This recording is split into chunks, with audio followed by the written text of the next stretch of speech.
Okay, aminin na natin, sabihin ko na sa inyo na yes, nakapag-withdraw na po ako ng 6 digits and oh my God, and counting. Sobrang sarap mga mare. Hello mga mare, ayan. For today's video nga, ito nga, haharapin ko na nga ang inyong mga katanungan. Uy, ganon. O ito na nga mga mare kasi ang daming nagtatanong, nagko-comment. Paano nga daw ba kumita sa TikTok? Oo, sa Black App. Paano kumita? Kasi nga, sa totoo lang talaga mga mare, kung ikaw ay masipag at ayun nga no, ang daming bumibili sa'yo, talagang bongga ang kitaan. Oo mga mare. At ito nga mga mare, sabihin ko sa inyo na mas malaki ang kita kay TikTok kaysa kay Facebook. Yes. Totoo yan mga mare. At ang benefits po ni TikTok is, bukod nga sa magkakaroon ka ng komisyon, magkakaroon ka nga ng mga free samples. Ayan. So kung nakikita ninyo mga mare, ang dami ko na naman ng mga parcels, ang dami ko na namang assignments, kaya ito, tulungan nyo nga akong mag-unboxing or magtanggal ng mga bubble wrap kasi para hindi na ako mahirapan maghanap kung ano nga ba yung mga uunahin ko dito.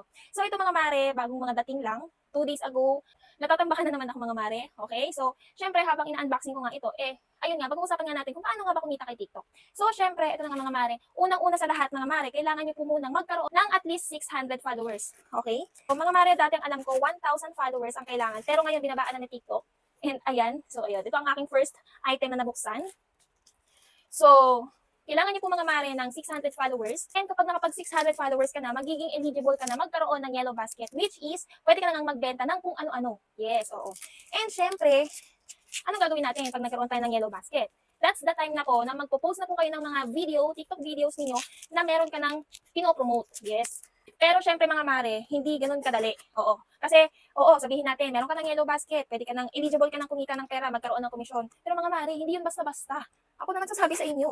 So dumaan din po ako sa, alam niyo yun, papiso-piso ang komisyon hanggang sa, okay, medyo okay na, parang okay to So yun na nga, doon na talaga ako nagsisipag.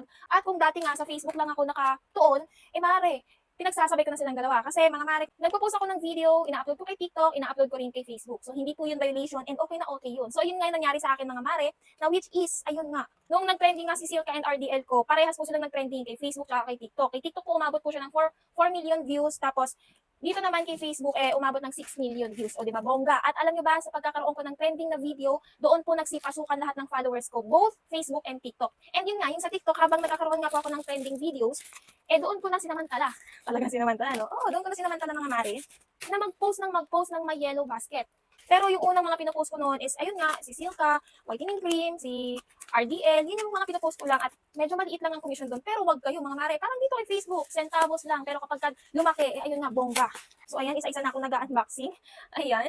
So yun po yung unang binild ko kay TikTok is yung followers. And then after po noon mga mare, nung nakabuild na ako ng followers, ayun nga, syempre, kinailangan kong magkaroon ng quality video. Syempre mga mare, hindi naman tayo papanoorin ng mga followers natin o ng mga viewers natin kung pangit yung video, di ba? Yung parang nakakatamad kasi panoorin. Pero kung magpo-post ka at alam niyo, may impact kasi sa mga viewers, lalo na kung maganda yung background. Kaya ako mga mare, nag-invest talaga ako. Tripod, Tofu Light, background for carpet, lahat ng papaganda sa mga videos ko, binili ko. Oo.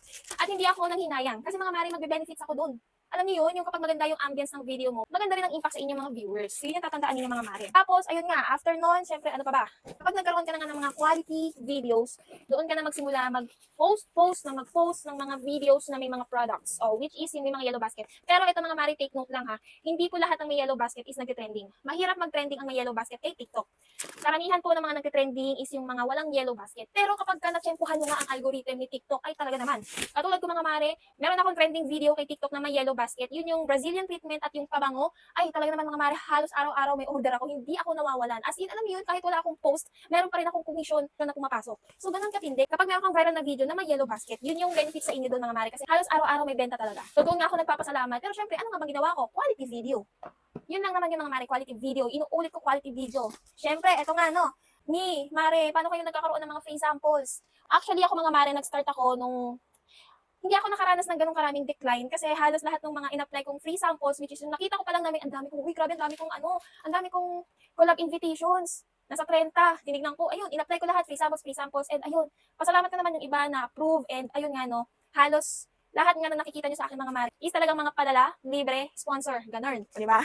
Ang sarap maging TikTok affiliate, di ba? Pero syempre mga mari, yung sarap na yan, hindi yan forever sarap kasi nga paghihirapan mo talaga ng bongga. So akala nyo napakadali. Naku, ang hirap-hirap mga mare. Mula sa pag-video, pag-edit, at syempre sa pag-voice over. Kailangan magaling ka rin yan mga mare. Pero mga mare, napapractice naman yung pag-voice over. Katulad ko dati, hindi naman ako ganun kagaling mag-voice over. Grabe, alam niyo yun, kung nakikita ko lang yung mga dati kong video, grabe sasabihin ko sa sarili ko, ano ba yan, ang pangit, ano ba yan, parang alam niya ako magsalita. Kailangan kasi parang napapansin ko nanonood ako sa mga ibang content creator, ganyan. Mga lively sila nag-voice over para naman hindi boring panoorin. Tapos, syempre mga mare, sa una din, hindi lahat puro free samples ang nakukuha ko, ha. Nag-i-invest din ako sa sarili ko. Like, bumibili ako ng mga items dito kay TikTok Shop, and then, ayun nga, ina-upload ko dito, tapos naglalagay ako ng yellow basket. Basta yung mga bibilhin yung mga mare is yung meron sa TikTok Shop. Kahit bumili ka sa Orange app, kay Shopee, ganun. Pwede, basta meron ka similar item dito kay TikTok Shop. So, ayun. So, sa una talaga mga mare, mahirap kasi kailangan mo talaga manghunan para kumita ka. And syempre, ano nga ba ang tips ko kung paano nga ba magkaroon ng benta araw-araw? So, ang dami nagtatanong yan. So, sa akin lang naman, power posting and quality videos. Syempre, kailangan maengganyo mo din yung mga followers mo, yung mga viewers mo, yung mga manonood mo na bumili nga nitong item na to. Kailangan bongga ka magsalita, ganun. O, syempre, di ba, kahit hindi tayo nagtapos ng sales or ng marketing, dito pa lang sa pag-affiliate ay napapractice na natin. Totoo yan. At syempre, ayun nga mga mare, nung una, hindi naman din ako ganun, kalaki talaga yung kinikita ko dito kay TikTok. Actually, nagulat lang talaga ako kasi nga, okay, aminin na natin, sabihin ko na sa inyo na, yes, nakapag-withdraw na po ako ng 6 digits, and oh my God, and counting. Sobrang sarap mga mare. Kaya alam mo, ang dami kong napapanood sa FYP ko kay TikTok na ang daming nakakapagpatayo ng bahay, nakakapili ng mga mamahaling gamit, ganun. Kasi naman mare, bongga talaga kay TikTok, sobra kapag nag-affiliate ka, tapos ayun, nagbo-boom ka na, ay naku, wag mo nang titigilan kasi andun na yung sarap. Grabe, sobra. Pero syempre, ayun nga no, katulad ko na isa po akong working mommy, pumapasok po ako 8 hours a day. Pag uwi ko, ako naman ay nagiging content creator. Ay, Diyos niyo, mabuti na nga lang at kinakaya ko talaga. Pero yun nga mga mare, sa sipag at syaga naman talaga natin, doon nakukuha yung, alam niyo yung fruit and labor, doon natin makukuha yung sarap, yung ginhawa. So syempre, kung meron kang sipag at syaga, andun yung makukuha mo talaga yung gusto mo. So ayan, nakikita nyo, nabubuksan ko na isa-isa, kakachika ko sa inyo. So ayun, ano pa ba? Ano pa ba yung mga tanong ninyo? And ayun nga, ang isang key lang talaga sa success, feeling ko, is alam niyo yun, yung parang, yung alam mo yun, ano tawag doon? Focus ka sa goal mo, tuloy mo lang, kahit mahirap. Pero kung gusto mo naman doon ka talaga magiging successful. Siyempre, isa rin ako sa nangarap, nag-manifest ng ganitong kita, ganitong ganyan, o ayun. Siyempre, nakakatuwa isipin. So dahil nga lang sa pag-TikTok affiliate, nakakaipon na tayo ng, alam niyo, kaunti-unti. Pero syempre, parang ayoko naman pangunahan yung panahon. Pero wala namang imposible mga mari. So kung kayo ay isang content creator at nangangarap na kumita sa pag-vlog, pag-affiliate, pagsabayin niyo po si Facebook at si TikTok, ay bongga.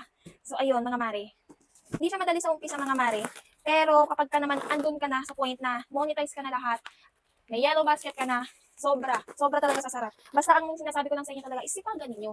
Kasi wala naman nag-uumpisa sa madali na. Ganun yun mga mare. Kapal naman ng bubble wrap na to. So ayan, ino-open ko na lahat ito mga mare kasi gusto ko makita. At alam mo yun, nahihirapan din akong tumingin. Saka isa pa, basura kasi itong mga bubble wrap. So kailangan na natin silang i-dispose.